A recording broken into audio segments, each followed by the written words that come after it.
ಹೊಸ ವರ್ಷಾಚರಣೆ ಅಂತ ಹೇಳಿ ಏನಾದರೂ ಮೈಮರೆಯುವಂಥ ಪರಿಸ್ಥಿತಿಗೆ ಏನಾದರೂ ಬಂದರೆ ಬೀಳುತ್ತೆ ನಿಮಗೆ ಫೈನ್. ಈ ನಿಟ್ಟಿನಲ್ಲಿ ಈಗ ಪೊಲೀಸರು ಚಿಂತನೆಯನ್ನು ನಡೆಸಿರೋದೇನು, ಆ ನಿಟ್ಟಿನಲ್ಲಿ ಈಗ ಹೆಜ್ಜೆಯನ್ನು ಕೂಡ ಇಟ್ಟುಬಿಟ್ಟಿದ್ದಾರೆ. ಕುಡಿದು ಏನಾದರೂ ಮೆಟ್ರೋ ಹತ್ತಿದ್ರೆ ಜೋಕೆ ಫೈನ್ ಹಾಕಲು ರೆಡಿಯಾಗಿದೆ ಈಗ ಮೆಟ್ರೋ ಟೀಮ್.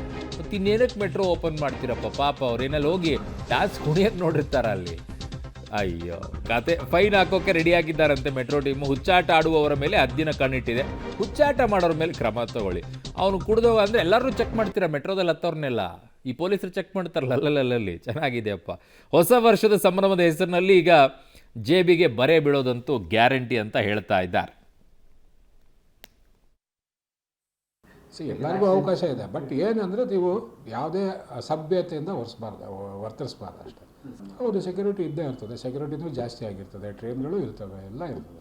ಅದು ಟೈಮಿಂಗ್ ನಾವು ಡಿಸೈಡ್ ಮಾಡ್ಕೋತೀವಿ. ಯಾಕಂದರೆ ಇವಾಗ 12 ಗಂಟೆ ಆದಮೇಲೆ ಜನರು ಎಲ್ಲ ಒಂದೇ ಸಲ ಹೋಗ್ತಾರೆ, ಸ್ವಲ್ಪ ನಿಧಾನಕ್ಕೂ ಕೂಡ ಹೋಗ್ತಾರೆ. ಹಾಗಾಗಿ ಲಾಸ್ಟ್ ಟ್ರೈನ್ ಯಾವಾಗ ಯಾವ ಕಡೆಯಿಂದ ಅಂದರೆ ನಾವು ಲಾಸ್ಟ್ ಟೈಮ್ ಏನು ಮಾಡಿದ್ದೀವೋ ಅದೇ ಥರ ಮಾಡ್ಕೊಂಡು ಹೋಗ್ತೀವಿ. ಬಟ್ ಏನಾದ್ರು ಎಕ್ಸ್ಟೆಂಡ್ ಮಾಡೋಂಗಿದ್ರೆ ಅದನ್ನು ಕೂಡ ನಾವು ತಿಳಿಸ್ತೀವಿ ಸರ್.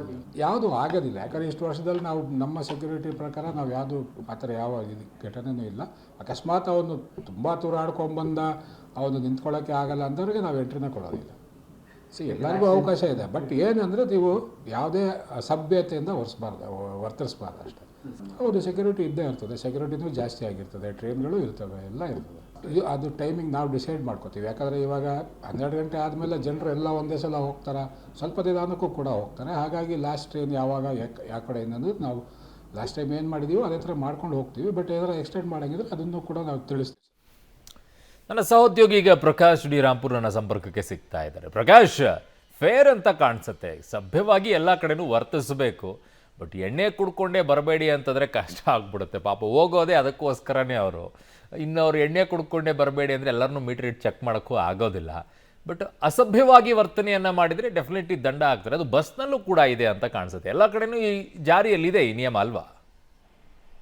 ಖಂಡಿತವಾಗ್ಲೂ ಕೂಡ ಅದರಲ್ಲಿ ವಿಶೇಷವಾಗಿ BMRCL ಒಂದು ಪ್ರತ್ಯೇಕ ತಂಡಗಳನ್ನ ನಿಯೋಜನೆ ಮಾಡಿಕೊಳ್ಳಲಾಗಿದೆ. ಮದ್ಯಪಾನ ಅವ್ರಿಗೆ ಬೇಕಾದಂತೆ ಮಾಡಬಹುದು, ಆದ್ರೆ ಆ ಮದ್ಯಪಾನ ಮಾಡಿದ ಬಳಿಕ ಬೇರೆದವರಿಗೆ ತೊಂದರೆಯನ್ನ ಕೊಡುವಂಥದ್ದು ಅದು ಒಂದು ರೀತಿಯಲ್ಲಿ ಅಪರಾಧನೇ. ಸೊ ಹಾಗಾಗಿ ಆ ರೀತಿಯ ಒಂದಿಷ್ಟು ಘಟನೆಗಳ ಆಗ್ಬಾರ್ದು ಅನ್ನುವಂತ ಕಾರಣಕ್ಕಾಗಿ BMRCL ಅಧಿಕಾರಿಗಳು ಪ್ರತ್ಯೇಕ ತಂಡಗಳನ್ನ ನಿಯೋಜನೆ ಮಾಡಿಕೊಳ್ಳಲಾಗಿದೆ. ಅದರಲ್ಲಿ ಕೂಡ ಇಂದ್ರಾನಗರ ಜೊತೆಗೆ ಇನ್ನು ಚರ್ಚ್ ಸ್ಟ್ರೀಟ್ಗೆ ಬರುವಂತಹ ಸಂದರ್ಭದಲ್ಲಿ ಅಂದ್ರೆ MG ರೋಡ್ ನಿಲ್ದಾಣಗಳಲ್ಲಿ ಹೆಚ್ಚುವರಿ ಸಿಬ್ಬಂದಿಗಳನ್ನ ನಿಯೋಜನೆ ಮಾಡಿಕೊಂಡಿದೆ. ಅಂದ್ರೆ ಎಂಟ್ರೆನ್ಸ್ ನ ಸಮೀಪನೇ ಒಂದು 3-4 ತಂಡಗಳಿರುತ್ತೆ. ಅಲ್ಲಿ ಏನಾದ್ರೂ ಮದ್ಯಪಾನ ಜಾಸ್ತಿ ಮಾಡಿ ಬೇರೆದವ್ರ ಜೊತೆ ಕಿರಿಕ್ ಮಾಡ್ಕೊಂಡ್ರೆ ಅಂತವ್ರನ್ನ ತಡೆಯುವಂತದ್ದು ಕೂಡ ಮಾಡ್ತಾರೆ. ಜೊತೆಗೆ ಅವರು ಟ್ರಾವೆಲ್ ಮಾಡ್ಲಿಕ್ಕೆ ಆಗದೆ ಇರುವಂತಹ ಸಿಚುವೇಶನ್ ಅಲ್ಲಿ ಇದ್ದಾರೆ ಅಂತ ಹೇಳಿದ್ರೆ ಅಂತವ್ರಿಗೆ ಮೆಟ್ರೋದಲ್ಲಿ ಪ್ರಯಾಣ ಮಾಡೋದಕ್ಕೆ ಅವಕಾಶವನ್ನ ಮಾಡಿಕೊಡೋದಿಲ್ಲ. ಸೊ ಒಳಭಾಗಕ್ಕೆ ಎಂಟ್ರಿ ಆದ ಬಳಿಕವೂ ಕೂಡ ಪ್ಲಾಟ್ಫಾರ್ಮ್ಗಳಲ್ಲಿ ಅವರು ಒಂದು ಅಸಭ್ಯವಾಗಿ ವರ್ತಿಸಿದ್ರೆ ಅಥವಾ ಒಂದಿಷ್ಟು ಗಲಾಟೆಗಳು ಮಾಡುವಂತಹ ಚಾನ್ಸಸ್ ಇತ್ತು ಅಂದ್ರೆ ಅಂತವ್ರನ್ನ ಕೂಡ ಕೂಡಲೇ ಅವರನ್ನ ವಶಕ್ಕೆ ಪಡೆದು ಪೊಲೀಸರಿಗೆ ಒಪ್ಪಿಸುವಂತ ಕೆಲಸವನ್ನ ಕೂಡ ಈ ಒಂದು ವಿಶೇಷ ತಂಡ ಮಾಡುತ್ತೆ.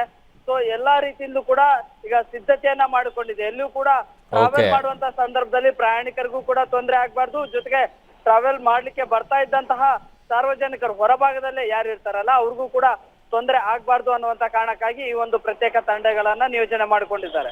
ಅರುಣ್. ಓಕೆ ಪ್ರಕಾಶ್, ಮೇಲೆ ಮಾಹಿತಿಗೆ ಧನ್ಯವಾದಗಳು.